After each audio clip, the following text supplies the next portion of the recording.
La escritora Ethel Kraus nació en la Ciudad de México el 14 de junio de 1954. Es poeta, ensayista, narradora y dramaturga. Ha trabajado como directora y guionista en diversos programas de radio y televisión. Es miembro del Sistema Nacional de Creadores desde el año 2000. Ha colaborado en diarios como El Universal y Excelsior, entre otros. En esta charla casual que ofrecemos a continuación, platicará acerca de Samovar, su más reciente novela.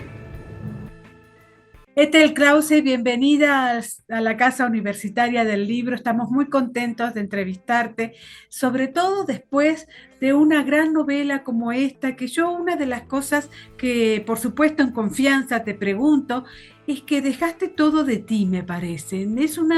Es un ejercicio literario, pero también es un ejercicio biográfico, me parece.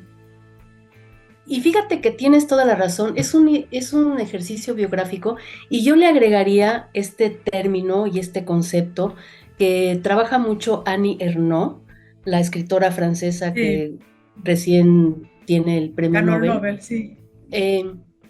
Ella habla de sociobiografía. Uh-huh. Fíjate que ella dice, yo no escribo autobiografía porque no se trata de hablar de mí. Hablo de mí, hablo de cosas mías, porque también te pasan a ti. Es Claro. decir, hablo lo que nos pasa a todos. Y entonces ella acuña este término de sociobiografía que se me hace muy interesante. Esta es una autora que yo he seguido mucho y que he admirado mucho. Y ya ves que ella, digamos que la primera mitad de su vida literaria, publica obras en forma de novela, que así les llama. Sí. Y después hay un momento, hay un punto de quiebre en donde ella reconoce que la literatura puede ser una literatura sin ficción y no por eso deja de ser literatura, que lo literario está en la estructura, en el lenguaje, en la mirada, en las capacidades del autor para llevar a cabo pues la obra y no necesariamente en hacer el pacto autobiográfico o el pacto novelesco o el pacto ambiguo del que ahora se habla mucho, ¿no? Se habla de autoficción. La verdad, Mónica, yo no me peleo con los términos. Yo como dirían Hannah Arendt también, ¿no? Yo solo escribo, ¿no? Yo nada más escribo. Y a mí en Samovar lo que me conmueve, lo que me jala a culminar una obra que tiene un proceso de 40 años, ¿te puedes imaginar? Uh-huh. Es la historia de vida de la Bove, de mi abuela, Uh-huh. de su hermana mayor, de Modesta, que es esta mujer de origen náhuatl, que también se hermana con ellas, ¿no? 3 mujeres en fragilidad, migrantes, con tantas limitaciones sociales y tantos retos y tanta historia que viven, pero que juntas adquieren una fuerza tremenda, ¿no? Entonces, eso era lo que a mí me jalaba para poder culminar esta historia. Ahora, en esta novela que aparentemente es corta, pero tiene un montón de cosas, también pones, no que en las otras novelas no las hayas puesto, pero sí tu mirada ultra feminista, digamos, ¿no? Me parece que has aprendido en estos años lo que es la lucha de la mujer, te has adherido a ella, y es probable que en esta novela también mires todo desde ese lado. ¿Es un poco eso también? Fíjate que me lo han comentado, aunque yo Uh-huh. nunca tuve esa intención. Uh-huh. La verdad es que estas mujeres mayores, que son mi abuela, su hermana Modesta, a las que yo llego cuando soy muy joven, tengo 27 años, y a través de ese pacto entre mi abuela y yo decimos, vente a comer los miércoles, ¿no? A la casa, y yo voy porque pienso que voy nada más a degustar sus platillos que tanto me encantaban.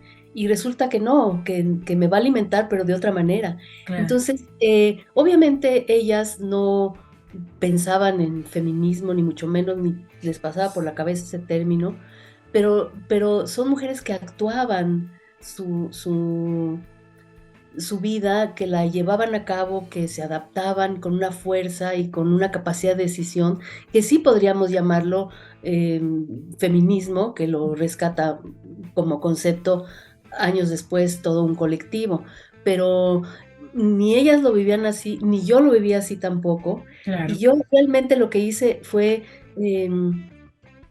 recoger esas conversaciones que teníamos. De verdad, yo nunca pensé en ponerle esta mirada. Lo que me hace ver que el feminismo es una conceptualización de capacidades que han tenido las mujeres siempre, ¿sí? Lo que pasa es que no habían sido contadas. Yo pienso que lo que puede aportar, entre otras cosas, Samovar, es el rescate de la historia escrita, la cultura escrita por las mujeres, ¿sí? Y si nos pusiéramos a indagar en la vida de las abuelas y nos pusiéramos a escribir sus historias y que de aquí en adelante las mujeres escribiéramos nuestras historias, independientemente de si vamos a ser escritoras profesionales, sino asumir el derecho a la escritura como un derecho humano, tendríamos otra visión. Sí, también es cierto que la escritura, digamos, a veces estamos como narcisísticamente empeñadas en escribir, pero no notamos que nada cambia afuera, digamos. Eso a mí me tiene un poco complicada porque, por ejemplo, veo la televisión y la radio sigue siendo de hombres. Y vemos los deportes y siguen siendo de hombres. Todo es de hombres y y ahora, a mí antes no me molestaba, pero ahora estoy muy compleja, digamos, de aplaudir a los hombres. Ya no quiero aplaudirlos más, ya no quiero escucharlos más. Entonces, en ese sentido, a veces la escritura es buena, pero también a veces es mala. No sé cómo explicarlo. Una chica feminista decía la semana pasada, estamos escribiendo todo el tiempo, pero las mujeres que matan siguen aumentando. No hacemos nada en eso, digamos, ¿no? ¿Qué piensas tú con respecto a eso? Tú que escribes y que siempre vas a escribir, ¿no? Yo creo que así hacemos. Lo que pasa es que apenas tanto estamos haciendo, Mónica, tanto sí estamos haciendo, que por eso se ha recrudecido la violencia. Cuando no hacíamos, cuando no hablábamos, cuando no escribíamos y cuando simplemente obedecíamos, pues todavía había ese sentido caballeroso, ¿no? De cuidar a las mujeres, ¿no? A la dama no se le toca ni con el pétalo de una rosa, en fin. Digo, se imponían y abusaban, pero digamos era algo que las mujeres no hablaban en voz alta, ¿no? Encontraban caminitos por donde construir su vida y las cosas más o menos quedaban en paz. Mientras más hacemos, la violencia crece más. Uno diría, bueno, pues entonces mejor no hago nada. No, es un periodo, yo creo que es una etapa. Es una etapa, los hombres están resistiendo a este embate de la existencia de las mujeres, porque las mujeres no los estamos atacando, simplemente estamos existiendo. Siempre han existido las mujeres, pero estaban a contraluz, ¿no? Claro. Si nosotras empezamos a relatarnos y a relatar a las otras, que es lo que yo trato de hacer en Samovar, pues empiezas a ver, oye, sí, qué fuerza de las mujeres, parecen mujeres feministas, son mujeres. Claro. Lo que pasa es que las estás poniendo por escrito y estás conociéndolas y entonces las estás convirtiendo en seres de carne y hueso que no son fácilmente desechables, ya no son un cuerpo al que puedes poseer o mutilar, ya son mujeres que toman sus decisiones, o sea, siempre las han tomado, pero como en oscurito, ¿sí? Y mientras el hombre fuera el que era importante afuera, ¿sí? No tenían problema ellos con tener a la mujer, pero ahorita que las mujeres estamos queriendo también entrar en la vida pública y ser las importantes, pues eso no se permite. Yo nunca había visto en mi vida los niveles de violencia contra las mujeres que ahora están ocurriendo, ¿no? Sí, decía, Es una reacción. sí, decía el filósofo Paul Preciado en su libro Disforia Mundi que las mujeres son disfóricas, pero no en cantidad, porque en cantidad somos exactamente igual a los hombres, sino en calidad, digamos, somos esos seres secundarios. El patriarcado nos ve así como secundarios, ¿no? Es increíble eso. Bueno, ya lo decía Simone de Beauvoir, ¿no? El Claro. segundo sexo, ¿no? Somos el otro, somos la alteridad, ¿no? Claro, Somos el otro, y nosotros no nos vivimos como el otro, nos vivimos claro, como el uno, ¿sí? claro. Y entonces, pero ahora ya lo estamos diciendo públicamente, no solo entre nosotras en el cafecito donde platicamos, sino que lo estamos escribiendo, lo estamos diciendo en foros públicos, marchamos, ahora que va a venir el 8 de marzo, vamos a salir a las calles, y eso es inconcebible Claro. para el trono en el que han estado los varones, ¿no?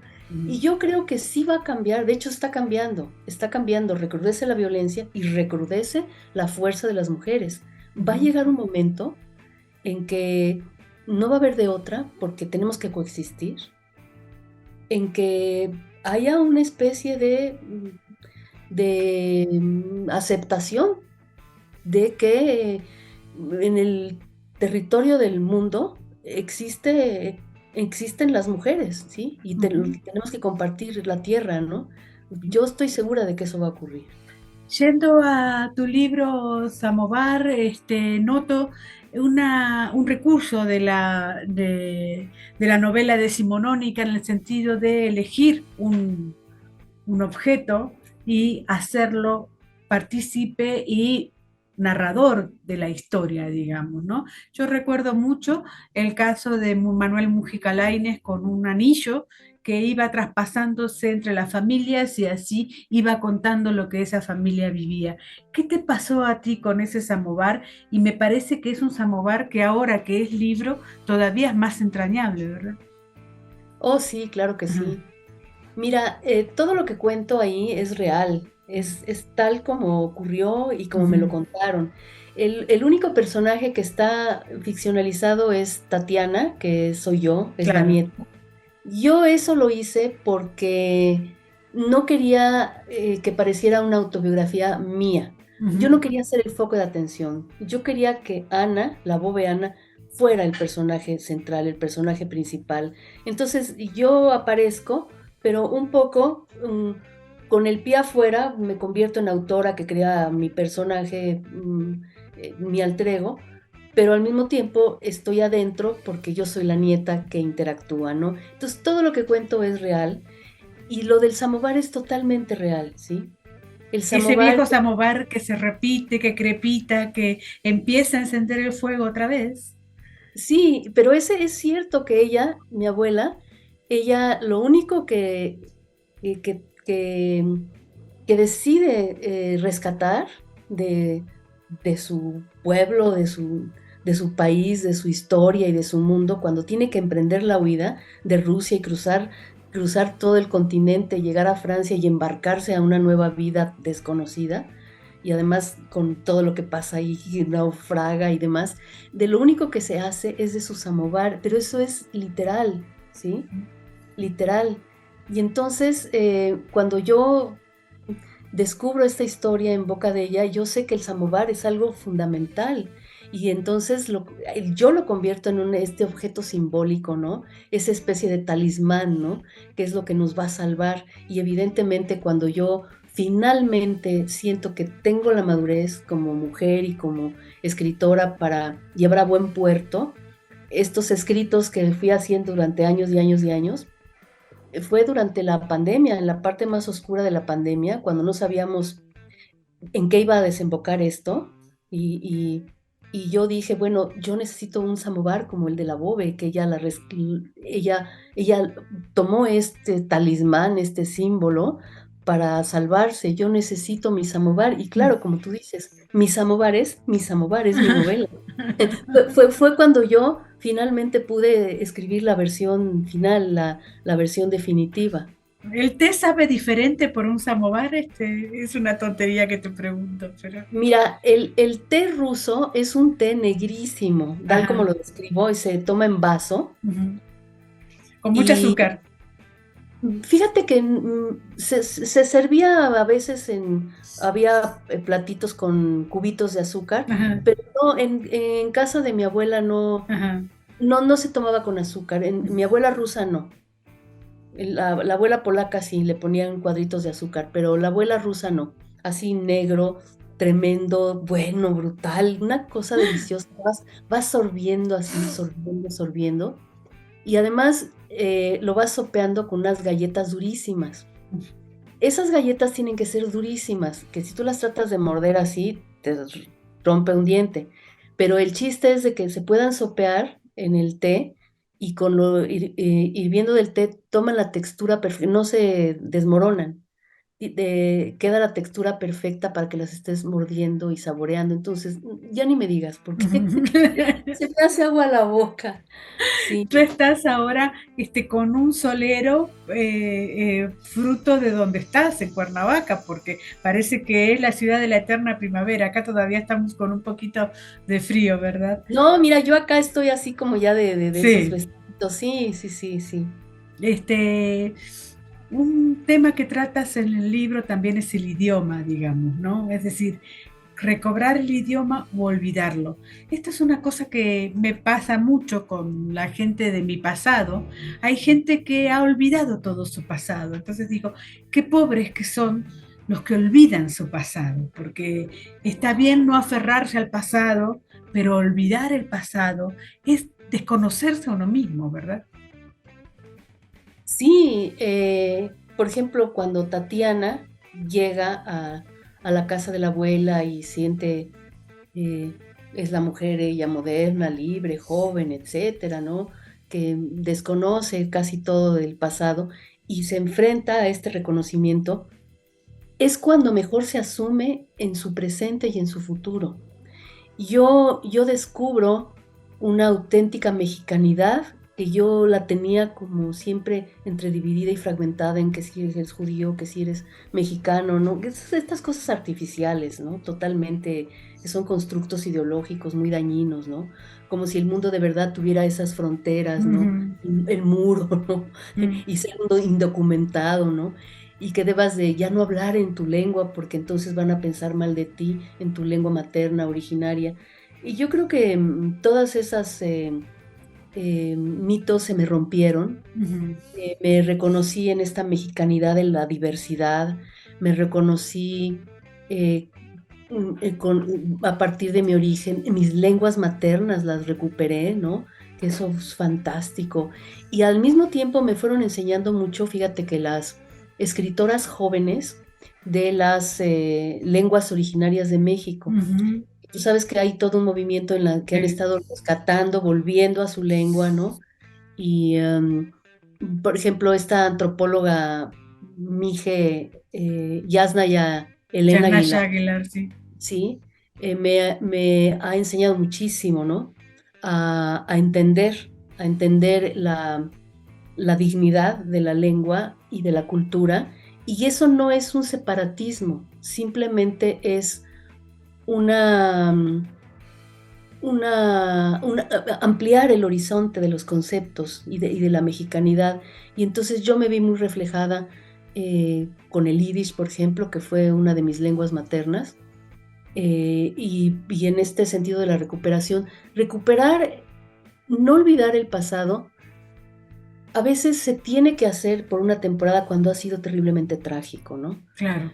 Pero hay un momento, Para poder sí, avanzar, para poder sí, salir adelante, ¿verdad? Es y cierto. eso pasó con muchos, ¿no? Sí, es cierto. Pero llega un momento en que no puedes decir borrón y cuenta nueva, ¿no? La vida no te dice nunca, bueno, Claro. borrón y cuenta nueva, no. La vida te dice, puedes empezar un nuevo capítulo, pero antes hay otros en tu libro, ¿no? Y este nuevo capítulo va a estar definitivamente alimentado por los capítulos anteriores. Entonces Ujú. mejor lee completa la historia, ¿no? Ahora, Me gustaría mucho que habláramos un poco sobre el proceso de escribir esta novela, porque tienes las ideas, tienes la motivación, tienes los personajes, pero cómo enfrascar todo eso alrededor de una historia para el que el lector no pierda su interés, digamos, ¿no? Es muy difícil escribir una novela. Como Ay, tú escribiste varias, escribiste una que a mí me fascina, que es la que cuentas el caso de esta chica, la de la clase, ¿te acuerdas? Ay, no me acuerdo el nombre. ¿El país de las mandrágoras? El país de las, sí, es el país de Sí, las claro. mandrágoras. Este, y, mm, pero esta me pareció, en el proceso, me pareció sumamente recatada, como una novela hecha y derecha, redonda, digamos, ¿no?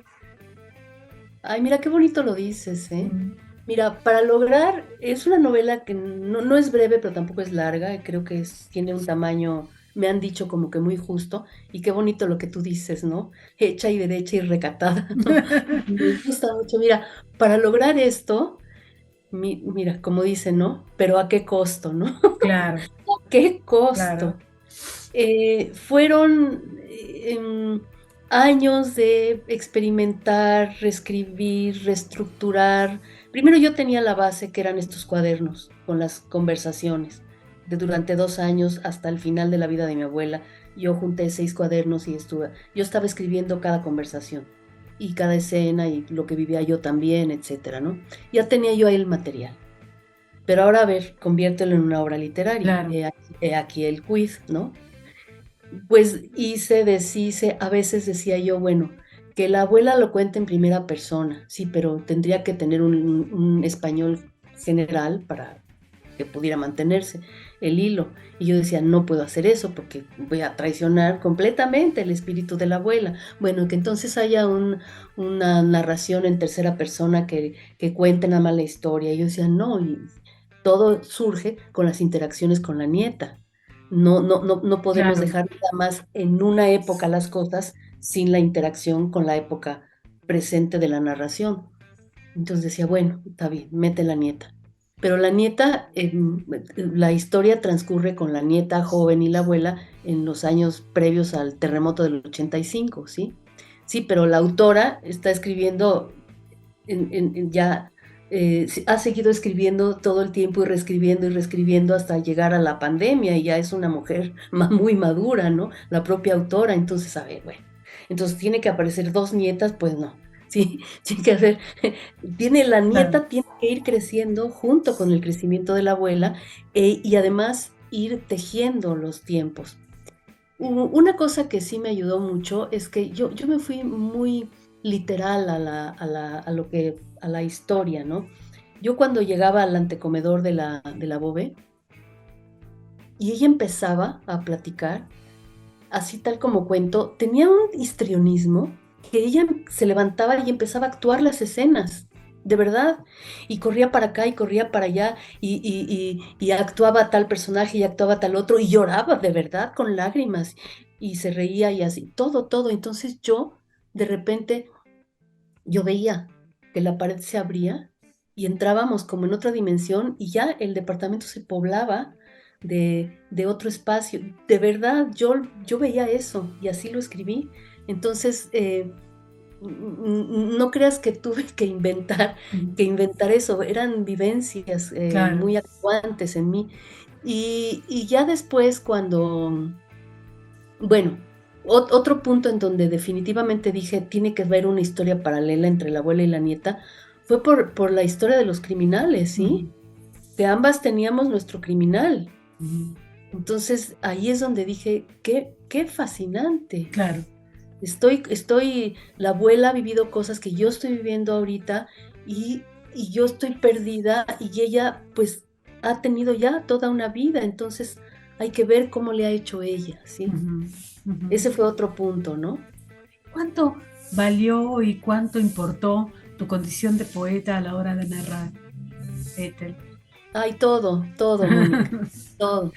Mira, todo, porque yo entendí que esta era una obra donde el lenguaje iba a ser el personaje principal. el lenguaje de la abuela, los idiomas mezclados y además el único lenguaje en donde tú puedes encontrar esa o expresar esa magia del tiempo y del espacio es la poesía. Y donde tú puedes emular las sensaciones, los sabores, los olores, los amores, es la poesía. Y la poesía no como coescribiendo un poema, pero sí el tono poético. Yo sabía que el lenguaje iba a ser, para mí, si dices cuál es mi samovar, es el lenguaje, definitivamente.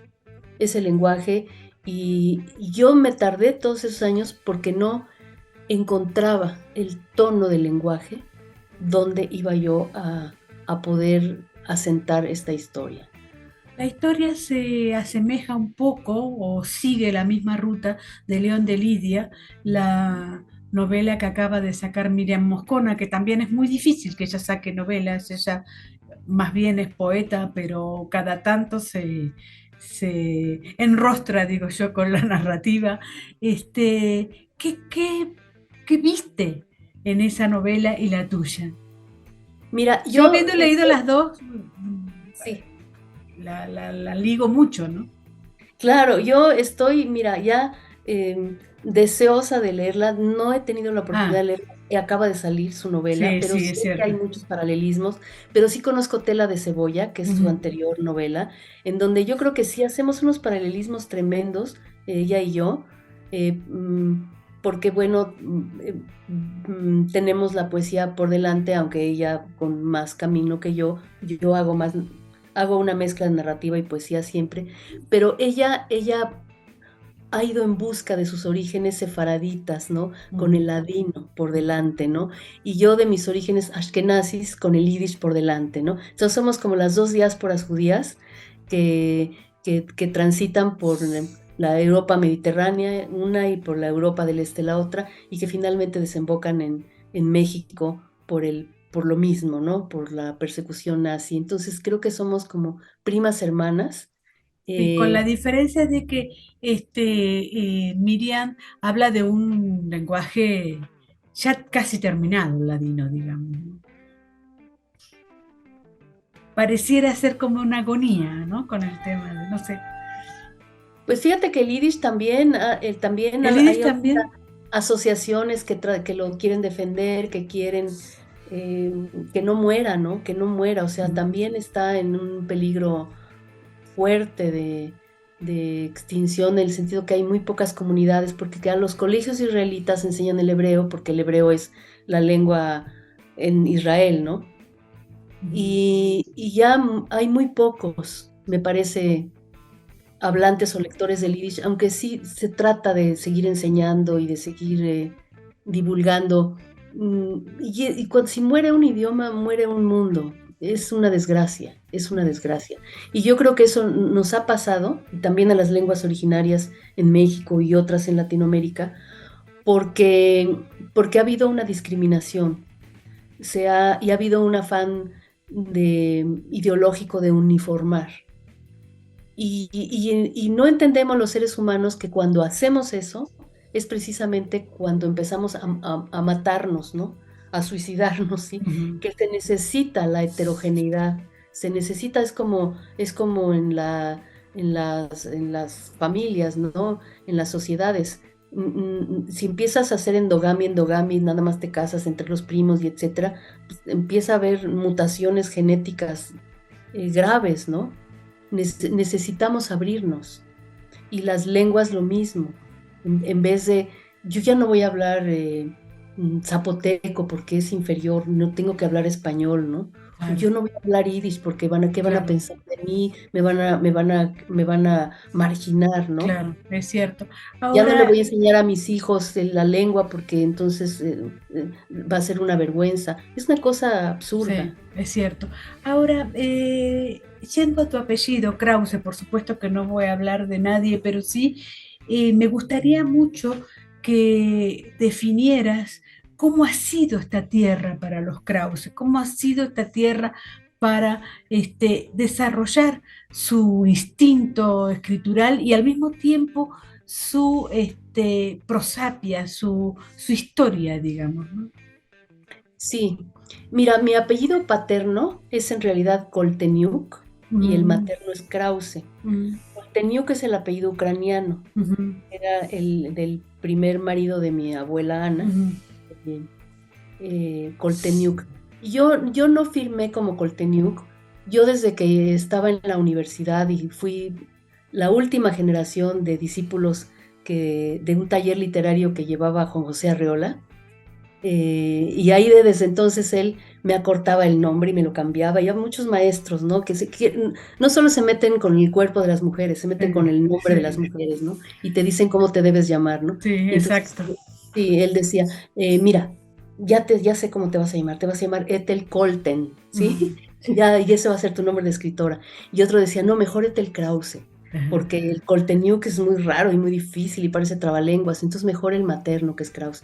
Y hay en una época en la que todavía pues no tienes mucha conciencia de que tú eres la que debe decidir todo, ¿no? Pues sí, me dejé influir y finalmente terminé con el Ethel Krause. Entonces, Coltenio Krause son mis apellidos. Yo me los hubiera dejado, pero en fin, ya es otra historia, ¿no? Lo asumo. Mi abuelo paterno era el Colteniuk, era un hombre sumamente religioso que Ujú. leía todo el día la Torá. Entonces yo lo vi siempre con un libro en la mano. Era el mismo, pero era un libro. ¿Tenían entonces el riesgo de convertirse en ortodoxos o no? Fíjate que solo el abuelo, pero ya ves que la abuela, ella decía que Claro, ella no creía en nada, o sea, que sí, ella es me decía, cierto, ok, yo hago todo lo que tú digas, pero pero claro. yo Ujú, estoy en otra onda, ¿no? Y el abuelo materno, el Krause, él era otra cosa, era una especie de judío ateo, liberal, libre ujú, pensador y un gran lector. Y él ujú, sí fundó una buena biblioteca en yiddish y en polaco. ujú, Y entonces yo siempre vi a mis abuelos con libros. ujú, Y a mis abuelas, una apenas aprendió a leer y escribir, que era la polaca, y a la rusa, que es la Bobe, ella sí sabía leer y escribir, pero ella había querido ser matemática, pero pues ni la dejaban, ni no había las condiciones, y los judíos no podían tener educación superior en aquella época, ¿no?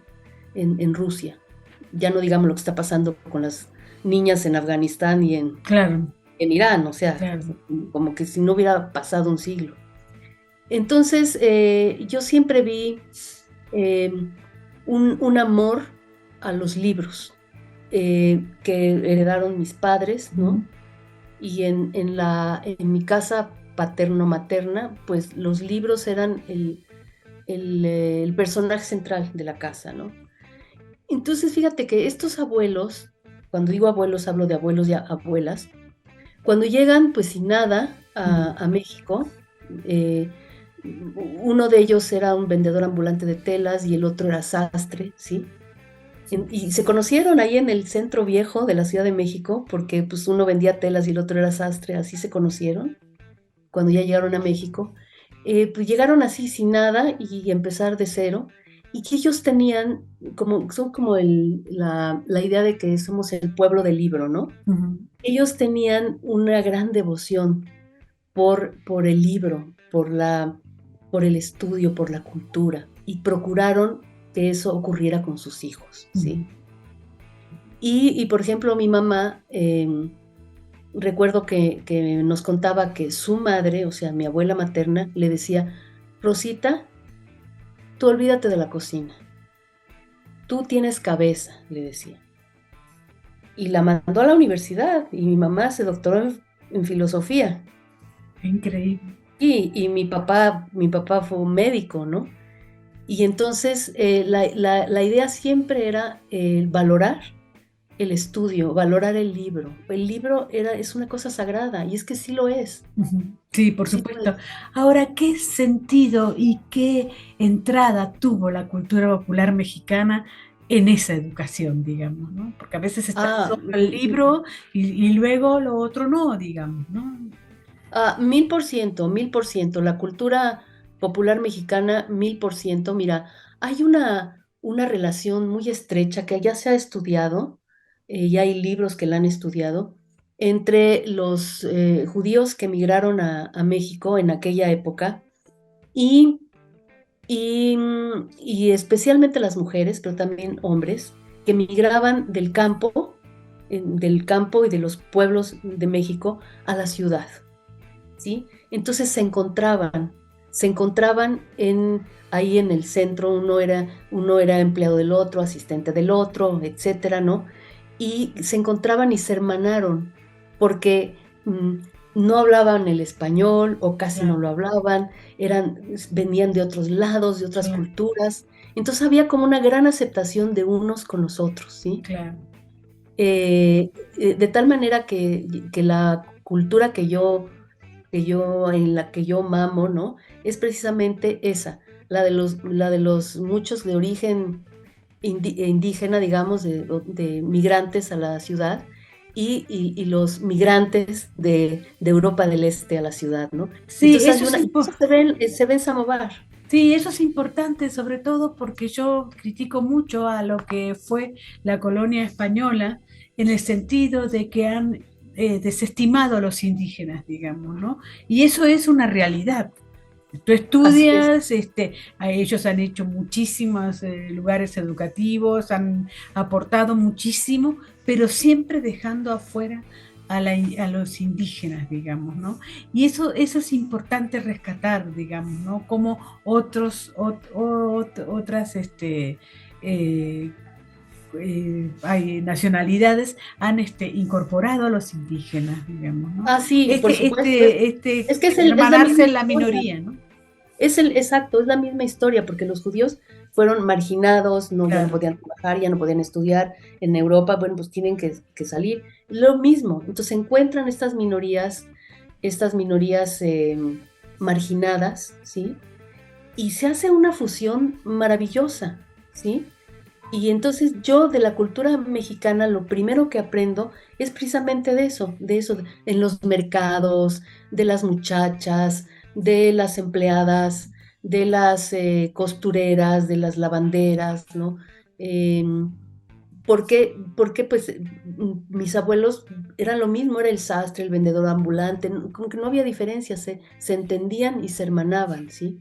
Y a mí la parte ya como más criolla y colonialista, etcétera, siempre me ha parecido como muy ajena, ¿no? La verdad. Ahora, ¿qué nivel encuentras después de haber escrito Samovar, este libro en tu obra, digamos? ¿Realmente eres el que querías escribir? ¿Realmente es el que querías publicar? ¿Realmente es el que querías mostrar? Me siento profundamente satisfecha porque nunca cejé, nunca abandoné.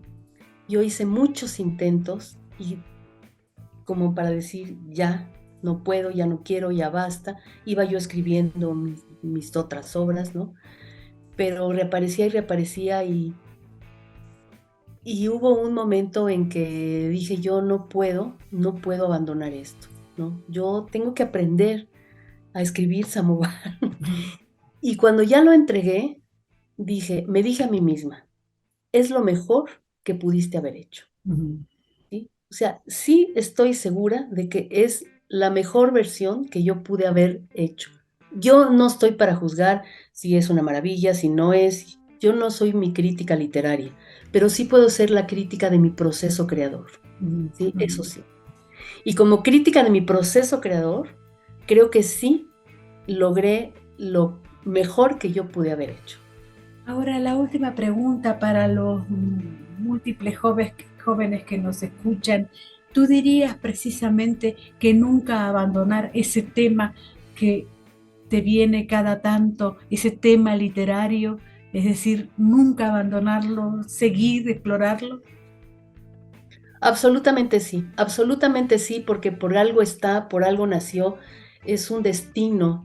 Eh, Mira, hay como, me viene a la mente como el mismo destino que vivió la Bove, ¿no? Que no es algo que uno se lo proponga, pero ahí está, y uno tiene que decidir cómo lo va a vivir, ¿no? Desde la antigüedad griega, ¿no? El destino trágico de la humanidad es que es un ser que sabe que va a morir, pero mientras tanto tiene que vivir, ¿no? Y cómo va a transcurrir esa vida y cómo la va a enfrentar, pues ahí está el quid, ¿no? De si lo vas a hacer con la cara levantada o te vas a esconder en los rincones, ¿no? Entonces, la abuela supo enfrentarlo y tenía su samovar en la mano y yo he sabido enfrentar también el mío y logré mi samovar. Entonces, está allí, es un destino y yo lo que les diría a los jóvenes es que si eso aparece, si algo aparece, es porque necesitas enfrentarlo. Y cómo quieres vivir el transcurso de tu vida, ¿sí? Habiéndolo enfrentado y sacando la cara, ¿no? Como Héctor en la batalla, ¿no? Que trató de huir y de disfrazarse y no, pero finalmente dijo, yo, este es mi destino, aquí voy a estar. Va uno a sentirse como que la vida tuvo sentido, si uno lo hace, ¿no? Yo sí aconsejo. No, mira, no irse con la prisa, no irse con la gana de fama, ni con la gana de premios, ni reconocimientos, nada de eso sirve, ¿no? Eso no sirve. Lo único que sirve es el reconocimiento que tú te das a ti mismo, ¿no? Muchísimas gracias por tu escritura, por tus consejos. Gracias. Gracias, Mónica, a ti, muchas gracias.